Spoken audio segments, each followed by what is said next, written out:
অন্তত পক্ষে কমপক্ষে 2 রাকাত করে 4 রাকাত তাহাজ্জুদ পড়ো। বলেন কয় রাকাত? এই সময় আলা মিন মুস্তাগফিরিন ফাগফির লাহ, আল্লাহ তাআলা দুনিয়ার আকাশে চলে আসেন।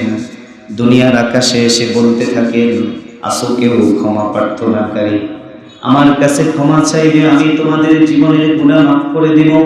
আলা মিন মুস্তাগফিরিন ফাগফির লাহ, আসো কেউ আমার কাছে রিজিক প্রার্থনা করবে, আমি আল্লাহ তোমার রিজিকের ব্যবস্থা করে দিব। আলা মিন মুবতালা আলা কাযা হাত্তা ইয়াতলুআল ফজর, এইভাবে সুবহে সাদিক পর্যন্ত আল্লাহ বান্দা বান্দীদেরকে ডাকতে থাকে। এজন্য আমার মুসলমান বাবারা, আমরা বড় রাত্রিকে মূল্যায়ন করে 2 রাকাত তাহাজ্জুদের সালাত আদায় করে একটু ইস্তিগফার দুরূদ শরীফ পড়ে কিছু সময় আল্লাহর জিকির করে সুবহানাল্লাহ, আলহামদুলিল্লাহ, আল্লাহু আকবার, লা ইলাহা ইল্লাল্লাহ অন্তত 102 হাত তুলে 2 চোখের পানি ছেড়ে দিতে পারি, আল্লাহর কাছে তওবা করতে পারি, অতীত জীবনের গুনাহগুলোকে আল্লাহ নেকি দ্বারা বদলায়া দিবে। এটা অভ্যাস করা দরকার। এজন্য প্রত্যেকে ভোর রাত একাকী সময় কান্নাকাটি করবেন, চোখের পানির অনেক দাম। এই রমজান মাস পেয়ে যারা গুনাহ মাফ করাইতে পারলো না, আল্লাহ রাসূল তাদের প্রতি বদদোয়া দিয়েছেন। নাউজুবিল্লাহ। আল্লাহ আমাদেরকে রমজানের গুরুত্ব বুঝে আমল করার তৌফিক দান করুন। তাহলে 2টা কাজ করলে আল্লাহ খুশি, বেশি বেশি জিকির, বিশেষ করে লা ইলাহা ইল্লাল্লাহ। 2 নম্বর ইস্তিগফার। বলেন কি? এরপরে রাসূল বলেন আরো 2টা কাজ আছে, এটা না করে তোমাদের কোনো উপায় নাই। 1 নম্বর হলো ফাতাসআলুনাল জান্নাহ, তুমি বেশি বেশি রমাদানে জান্নাতের প্রার্থনা করবে। সুবহানাল্লাহ। ওয়া তাউযুনা বিহি মিনান নার, এবং জাহান্নাম থেকে আল্লাহর কাছে পানা চাইবে। জান্নাতের প্রার্থনা, জাহান্নাম থেকে পানা, যখনই দোয়া করব তখনই জাহান্নাম থেকে মুক্তি চাবো, জান্নাতের আশা করব। আল্লাহুম্মা ইন্নী আসআলুকাল জান্নাতা ওয়া আউযু বিকা মিনান নার। এইভাবে বেশি বেশি যদি করতে পারি, রাসূল বলেন এই 2টা প্রার্থনা যদি করো তোমার লাভ হবে, তুমি জাহান্নাম থেকে মুক্তি পাবে, জান্নাতি হয়ে যাবে। সুবহানাল্লাহ। এক হাদিসে আছে, কেউ যদি আল্লাহর কাছে প্রতিদিন 3 বার করে, সকালে 3 বার, সন্ধ্যা 3 বার যদি জান্নাতের প্রার্থনা করে, জান্নাত আল্লাহকে বলে, আল্লাহ আপনার বান্দা আমার কাছে আসার জন্য আগ্রহী, আপনি কেন তাকে আমার থেকে দূরে রাখবেন, দয়া করে আমার ভিতরে তাকে প্রবেশ করায় দেন। সুবহানাল্লাহ। আবার জাহান্নাম থেকেও কেউ যদি সকাল সন্ধ্যা পানা চায়, জাহান্নামও আল্লাহকে বলে, আল্লাহ আপনার বান্দা আমার কাছে আসতে চায় না, সে আমার থেকে পানা চায়, দয়া করে আপনি তাকে আমার থেকে মুক্ত করে দেন। সুবহানাল্লাহ।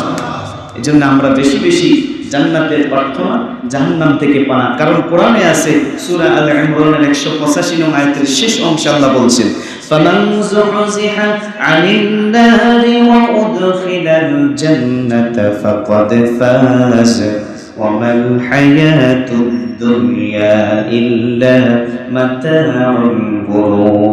আল্লাহ তাআলা বলেন, যাকে জাহান্নাম থেকে মুক্তি দেওয়া হবে, জান্নাতে প্রবেশ করানো হবে, দুনিয়াতে সেই হলো সবচেয়ে বড় সফল কাম। সুবহানাল্লাহ।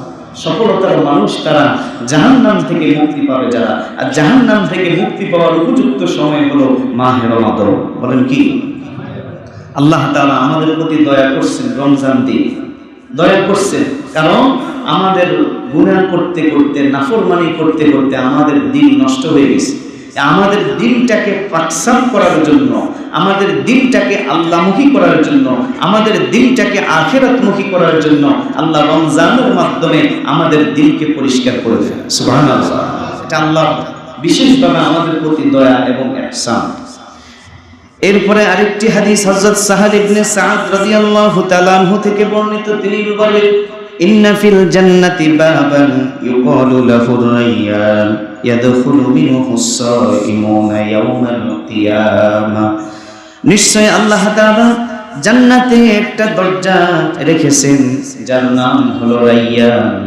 ওই দরজা দিয়ে কিয়ামতের দিন যারা রোজা রাখবে, শুধুমাত্র তাদেরকে ওই দরজা দিয়ে জান্নাতে প্রবেশ করানো হবে। যারা রোজাদারের সম্মানার্থে জান্নাতের মধ্যে স্পেশাল ভাবে আল্লাহ তাদের জন্য গেট রাখবেন। ওই গেট দিয়ে শুধু রোজাদাররাই প্রবেশ করবে। রাসূল বলেন ইয়াদখুলু মিনহুস সাইমুন লা ইয়াদখুলু মাআহুম আহাদুন গায়রুহুম। এই জন্য পরে রাসূল বলেন রোজাদার যখন জান্নাতে প্রবেশ করবে তখন দরজাকে বন্ধ করে দেওয়া হবে, সেখান দিয়ে আর কারো জন্য ঢোকার কোনো অনুমতি থাকবে না। সুবহানাল্লাহ। এই জন্য রোজাদার বা যারা তারা আল্লাহর মেহমান, তারা আল্লাহর স্পেশাল বান্দা, দুনিয়াতেও তারা দামি, আল্লাহর কাছে জান্নাতে গেলেও তারা দামি। সুবহানাল্লাহ। আরেকটা কথা, রাসূল বলছেন যে রোজাদার যারা রমজান রোজা রাখবে তাদের জন্য 6টা পুরস্কার, 6টা বৈশিষ্ট্য তাদের আছে। 1 নম্বর হলো রোজাদার রোজা রাখার কারণে, ভোর থেকে সন্ধ্যা পর্যন্ত উপবাস থাকার কারণে তার মুখে যে দুর্গন্ধ হবে, এই মুখের দুর্গন্ধটা আল্লাহ তাআলার কাছে মিশক আম্বারের চাইতে সুগন্ধ। সুবহানাল্লাহ। মৃগনাভির চাইতে সুগন্ধ। মৃগনাভি এটা হরিণের পেটের মধ্যে হয়, নাভির মধ্যে হয়, ছোট্ট একটা জিনিস, অনেক দামি জিনিস। এখানে যদি একটা বোটা এখানে বাহির করা হয়, পুরা মসজিদ সুগ্রামে ভরপুর হয়ে যাবে, মানুষ দেওয়ানা হয়ে যাবে। রাসূল বলেন রোজাদারের মুখের দুর্গন্ধ আল্লাহর কাছে তার চাইতে আরো দামি। সুবহানাল্লাহ। 2 নম্বর রাসূল বলেন যারা রোজা রাখবে, রমজানের সিয়াম সাধনা যারা পালন করবে, সমুদ্রের মাছ ইফতার পর্যন্ত আল্লাহর দরবারে তাদের জন্য দোয়া করে। সুবহানাল্লাহ। ফেরেশতারাও তাদের জন্য দোয়া করেন, সমুদ্রের মাছ পর্যন্ত আল্লাহর কাছে তার জন্য দোয়া করে। 3 নম্বর সম্মান হলো রোজাদারের সম্মানে যারা রোজা রাখবে আল্লাহ তাআলা তাদের সম্মানে জান্নাতকে সাজাতে থাকে। সুবহানাল্লাহ। 4 নম্বর আরেকটা পুরস্কার হলো রমজানের রোজা যারা রাখবে, রোজাদারের সম্মানার্থে আল্লাহ তাআলা শয়তানকে বন্দী করে রেখে দেন। 5 নম্বর হলো রোজা যারা রাখবে, রমজানের শেষ রাত্রে রোজাদারের বরকতে আল্লাহ তাআলা তাদেরকে সাধারণ ক্ষমা করে দেন। রমজানের শেষ রাত্রে আল্লাহ তাআলা তাদেরকে ক্ষমা করেন। এরপরে এই রমজান মাসে প্রতিদিন রোজাদারের বরকতে আল্লাহর পক্ষ থেকে একজন ঘোষণাকারী ঘোষণা করতে থাকে, ইয়া বাগিয়াল খায়রি আকুবিল, হে নেককার বান্দা বান্দিরা তোমরা নেক কাজ করতে থাকো, সামনে অগ্রসর হতে থাকো, কারণ এই নেক আমল তোমাকে ধীরে ধীরে জান্নাতে পৌঁছায়া দিবে। সুবহানাল্লাহ।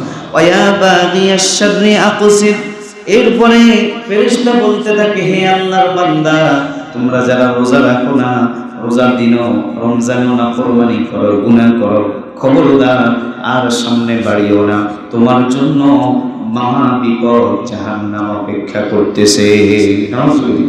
যেন ফেরেশতারা সতর্ক করে। শুধু তা নয়, রমজানের দিনের বেলা আমরা তো রোজা রাখবো, রাতে তারাবি পড়বো, দিনের বেলা রোজা, রাতের বেলা তারাবি যারা পড়বে রাসূল বলেন গুফিরা লাহু মা তাকাদ্দামা মিন যামবিহি। দিনের বেলা রোজা, রাতের বেলা তারাবির বরকতে আল্লাহ তাআলা তার পূর্বের জিন্দেগীর সমস্ত গুনাহ মাফ করে দেন। এই যে কিছু সময় কোন মুফাসসিরগণ বলছেন যে তারাবির নামাজে আমরা যে ধৈর্যের পরিচয় দিয়ে থাকি দাঁড়িয়ে দাঁড়িয়ে, আমাদের তো প্রায় মোটামুটি 2 ঘন্টা লেগে যায়। কি বলেন? অন্যান্য জায়গায় আরো বেশি হতে পারে, কম হতে পারে, কিন্তু আমাদের মসজিদে মোটামুটি 2 ঘন্টা হয়। তাহলে 2 ঘন্টা আমরা যে দাঁড়িয়ে থাকি এটা কিন্তু সবার পক্ষে সম্ভব হয় না। যাদের মনের ভিতরে দিলের ভিতরে আল্লাহর ভালোবাসা আছে তারাই আল্লাহর ভালোবাসা দাঁড়িয়ে থাকে। ঠিক না বেঠিক?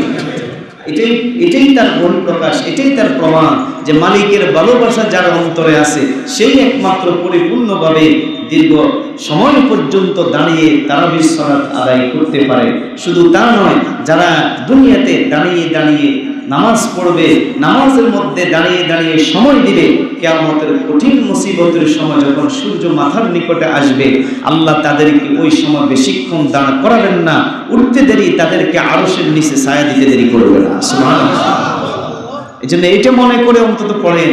অনেকে আছে 4 রাকাত পড়ে চলে যায়, 8 রাকাত পড়ে চলে যায়, 12 রাকাত পড়ে চলে যায়, একটু ইতস্তবোধ করে, তার মনের ভিতরে একটু অশান্তি চলে আসে যে আর কতক্ষণ দাঁড়াবো। কিন্তু আপনি খোঁজ নিয়ে দেখেন এই লোকটা বাইরে গিয়ে হয়তো দোকানে বসে বসে চা খায়, না হয় গল্প করে, না হয় মোবাইল টিপে, মানে অযথা কাজে লিপ্ত। আল্লাহর ঘরে আসলে তার জ্বালা পড়া ছুটে যায়। আছে না নাই? এটা হলো দুর্ভাগা হতভাগাদের লক্ষণ। এই সুবর্ণ সুযোগ, এত কোটি কোটি নিয়ামত, কোটি কোটি নেকি আমরা ছেড়ে দিয়ে বাহিরে গুনার পরিবেশে যাওয়ার জন্য পাবো। অন্তত পক্ষে যতক্ষণ আমরা নামাজ পড়বো, এশার সালাত, তারাবি সবকিছু শেষ করে শান্ত শিষ্টভাবে আমি যাব ইনশাআল্লাহ। তাহলে আশা করা যায় এই দীর্ঘ সময় মালিককে সময় দেওয়ার কারণে মালিক কিয়ামতের কঠিন সময় 50,000 বছর দাঁড়ায় থাকা লাগবে না, উঠতে দেরি আরশে আজিমের মেহমান বানাতে দেরি করবে না। সুবহানাল্লাহ। আল্লাহ আমাদেরকে তৌফিক দান করুন, জোরে বলেন আমিন। এবার আসেন ইফতার।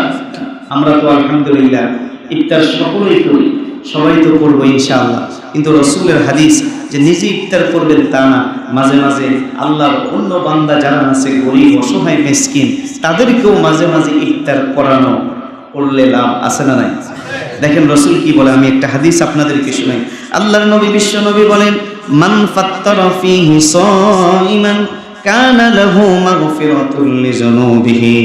আল্লাহর নবী বলেন, কেউ যদি কোনো রোজাদার ব্যক্তিকে ইফতার করান, কোন রোজাদার মানুষকে যদি ইফতার করা, কানা লাহু মাগফিরাতুল লিযুনুবিহি, আল্লাহ তাআলা একজন মানুষকে ইফতার করানোর বরকতে তার জীবনের সমস্ত গুনাহ মাফ করে দিবে।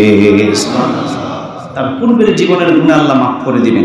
ওয়া ইতকু রাকাবাতিহি মিনান নার, শুধু জীবনের গুনাহ মাফ করবেন তা না, রাসূল বলেন আল্লাহ তাআলা তাকে জাহান্নাম থেকে মুক্তি দিয়ে দিবে। সুবহানাল্লাহ। একজন মানুষ যে আরেকজন মানুষকে ইফতার করা, এটার প্রমাণ দেখার জন্য বাইতুল্লাহ শরীফ যান, কি অবস্থা সেখানে দেখা যায়, ঠিক না বেঠিক? প্রতিযোগিতা লেগে যায়, শুধু রমজানে না, রমজানের বাহিরেও মানুষ প্রতিদিন হাজার হাজার মানুষের জন্য ইফতার নিয়ে রেডি হয়ে থাকে। সুবহানাল্লাহ। এটার যদি গুরুত্ব মহত্ব না থাকতো আল্লাহর বান্দারা এভাবে পাগল হতো না, ঠিক না বেঠিক? মূলত আমাদের অন্তরে এটার গুরুত্ব ফজিলত পরিপূর্ণ বিশ্বাস একই না থাকার কারণে আমরা শুধু নিজেই ভালো খাইতেছি, নিজেই ভালোভাবে ইফতার করি, কিন্তু আমার ভাই, আমার বোন, আমার বাড়ির, আমার প্রতিবেশী, আমার এলাকার গরিব অসহায় অনেক ভাইরা আছে ভালোভাবে ইফতার করতে পারে না।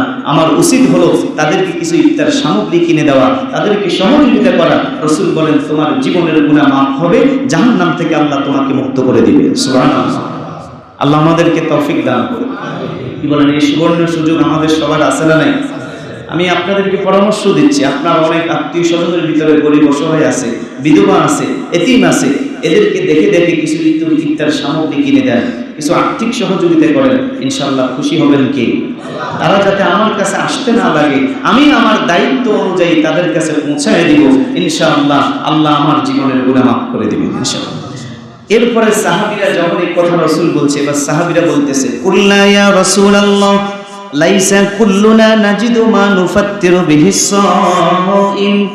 সাহাবীরা বলতেছে, ওগো নবী আপনি বলছেন কেউ যদি কাউকে ইফতার করায় তাহলে তার জীবনের গুনাহ মাফ হবে, জাহান্নাম থেকে মুক্তি পাবে, কিন্তু আমাদের ভিতরে অনেক মানুষ এমন আছে যার তো সামর্থ্য নাই, এত টাকা নাই, এত সম্পদ নাই যে আরেকজনকে ইফতার করাবে, তাহলে আমাদের কি অবস্থা হবে? রাসূল বলতেছে, হে আমার সাহাবীরা শুনে রাখো, মান ফাত্তারা সাইমান আলা মাসকাতি লাবানিন আও তামরাতিন আও শারবাতিন মিম্মা, কেউ যদি তার অন্য কোনো ভাইকে, রোজাদার ব্যক্তিকে এক ডুব পানি যদি পান করা, একটা খেজুর যদি তাকে দিয়ে থাকে, এক ডুব দুধ যদি তাকে দিয়ে থাকে, সামান্য পানি আর খেজুরের বরকতে তার সামর্থ্য অনুযায়ী সে দিয়েছে, এটার বিনিময়ে আল্লাহ তাআলা তার জীবনের গুনাহ মাফ করে দিবে। ওই বড় টাকাওয়ালা দান করলে যে পরিমাণ সওয়াব হবে, তোমার সামর্থ্য অনুযায়ী যদি একটা খেজুর দাও, এক ডুব পানিও আরেকজনকে দাও, তোমাকে আল্লাহ সেই পরিমাণ সওয়াব দান করবে। সুবহানাল্লাহ। এই জন্য আমরা প্রত্যেকে আমাদের সামর্থ্য অনুযায়ী আমরা অন্য ভাইদের প্রতি, গরিব অসহায় মিসকিন আত্মীয় স্বজন যারা আছে, অনেকের আত্মীয় স্বজন এমন আছে যে কাউকে বলতেও পারে না, লজ্জা শরমে, এই জন্য উচিত হলো তাদেরকে বেশি বেশি সহযোগিতা করা, আল্লাহ খুশি হয়ে যাবে। আল্লাহ আমাদেরকে তৌফিক দান করে।